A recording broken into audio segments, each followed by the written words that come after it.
Pendant le mois du Ramadan, tu dois te nourrir beaucoup plus qu'en dehors du mois du Ramadan. Mais de quelle nourriture on parle? On parle de la nourriture spirituelle, la nourriture de l'âme, tout au long de la journée et même après le coucher du soleil, mais particulièrement tout au long de la journée, et cela pendant une période d'un mois approximativement. Alors tout au long de l'année, on nourrit bien sûr son âme de manière spirituelle, avec la nourriture spirituelle, mais tu ne pourras jamais la nourrir aussi longtemps et comme pendant le mois du Ramadan. C'est pour cela qu'il est important de comprendre cette sagesse du mois du Ramadan. C'est la nourriture, mais ce n'est pas nourrir ton corps, c'est nourrir ton âme.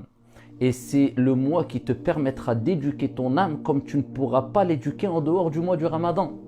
Et c'est le mois qui te permettra de nourrir ton âme comme tu ne pourras pas la nourrir en dehors du mois du Ramadan. C'est le mois de l'entraînement. C'est le mois de l'éducation. C'est ce mois-là où tu vas éduquer ton âme. C'est ce mois-là où tu vas pouvoir entraîner ton âme afin qu'elle te soit bénéfique, afin qu'elle te soit un soutien tout au long de l'année et pas un poids, afin que tu deviennes celui qui la maîtrise et pas l'esclave de ton âme. Donc le mois du Ramadan, c'est un mois qui, Allah tabaraka wa ta'ala, à travers ce mois-là, t'éduque. Car Allah, notre Seigneur, c'est Ar-Rabb. Et il est appelé Ar-Rabb aussi parce que c'est Al-Murabbi, c'est l'éducateur. Et à travers le mois du Ramadan, Allah Jalla wa Ala nous apprend, nous éduque, nous enseigne plusieurs choses qui seront bénéfiques pour nous afin de purifier notre âme. Donc le mois du Ramadan, c'est un mois qui te permet de purifier facilement ton âme.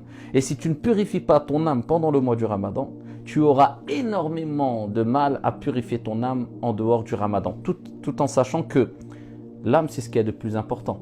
Car l'âme est éternelle. Quand la personne va quitter ce bas monde, eh bien l'âme ne mourra pas. Allah Jalla wa Ala dit dans le Coran, Kullu nafsin dha'iqatul maut. Chaque âme goûtera à la mort.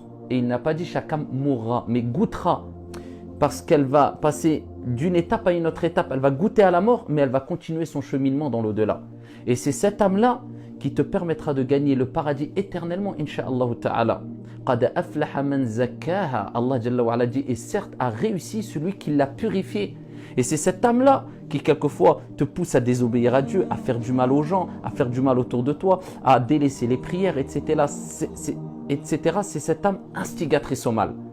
Et c'est cette âme-là, l'âme bonne, qui te pousse ici à faire tes prières à l'heure, à faire du bien autour de toi, à obéir à ton Seigneur, tabaraka wa ta'ala, etc. Donc ici, afin d'atteindre le degré de la bonne âme, l'âme qui va être purifiée, il faut fournir beaucoup d'efforts, il faut l'éduquer, il faut la dresser quelque part. Et pendant le mois du Ramadan, Dieu te permet de la dresser. À titre d'exemple, nous avons As-Sahur. As-Sahur, c'est le repas que nous prenons le matin, avant Al-Fajr. Le prophète alayhi salatu wassalam nous a recommandé fermement et fortement ici de ne jamais rater As-Sahur. Le repas qu'on prend juste avant d'entamer la journée de jeûne. Pourquoi il nous l'a recommandé fortement, le prophète alayhi salatu wassalam? C'est dans l'intention de manger beaucoup afin de ne pas avoir faim dans la journée. Au bout d'une heure, 2 heures, de toute manière, tu vas digérer, tu auras faim.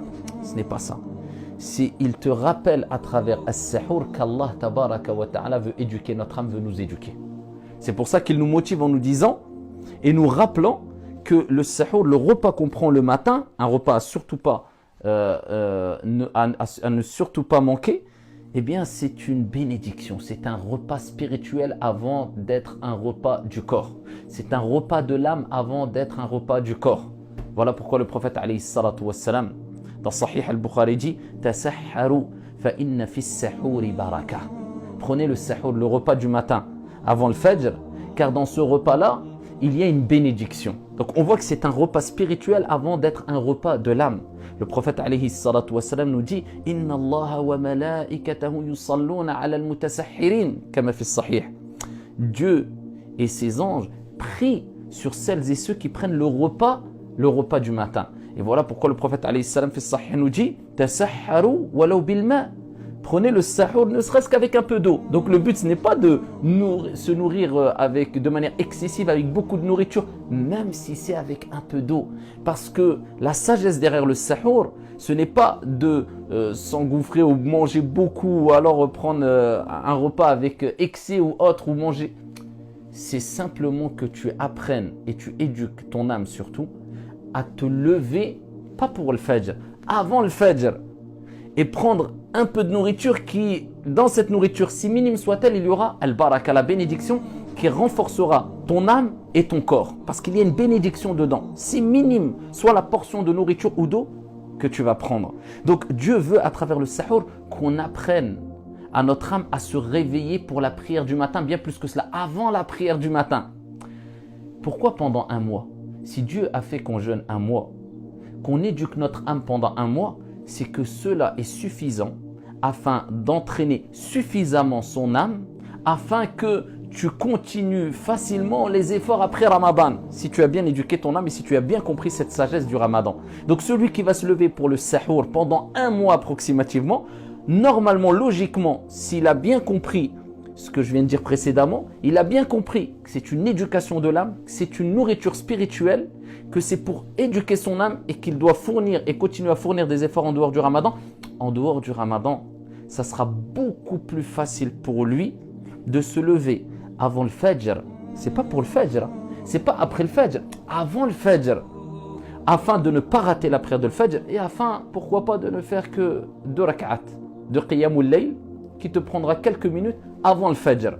C'est pour éduquer ton âme à faire les meilleures des actions en dehors du Ramadan.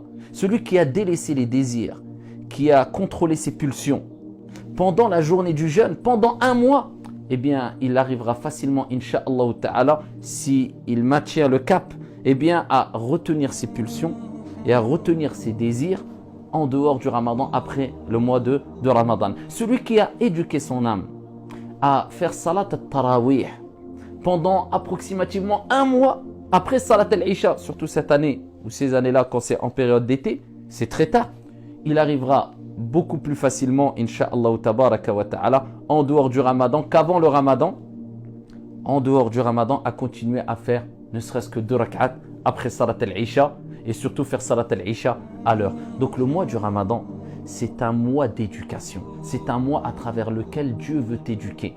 Donc prends des bonnes habitudes et dis-toi, cette habitude que j'ai prise, eh bien je dois faire tout pour qu'elle devienne facile à la fin du Ramadan afin de continuer à l'avoir en dehors du Ramadan. Là, tu auras réussi ton Ramadan. Si celui qui se lève tous les matins à Sahur pour prendre son repas avant le Fajr, pendant un mois approximativement sans le rater, eh bien il doit se dire, eh bien mon âme, elle est prédisposée, elle est entraînée afin que je continue après Ramadan. Celui qui a fait beaucoup d'efforts pendant Ramadan, il doit continuer ses efforts en dehors du Ramadan en se disant, ça y est, mon âme, elle a été éduquée, elle a été entraînée, donc je peux vraiment continuer à faire mes efforts en dehors de Ramadan. C'est ça vraiment le mois du Ramadan. Si tu as compris cela, eh bien à toi de mettre un programme régulier, si minime soit-il, afin d'éduquer ton âme et afin de poursuivre ses efforts en dehors et au-delà du mois de Ramadan. Qu'Allah tabaraka wa ta'ala accepte notre jeûne, fasse de notre jeûne ici une réforme pour nos âmes et qu'Allah Jalla wa Ala nous accorde régularité et constance pendant le mois de Ramadan et en dehors du mois de Ramadan. Wallahu a'lam, walhamdulillahi rabbil alamin.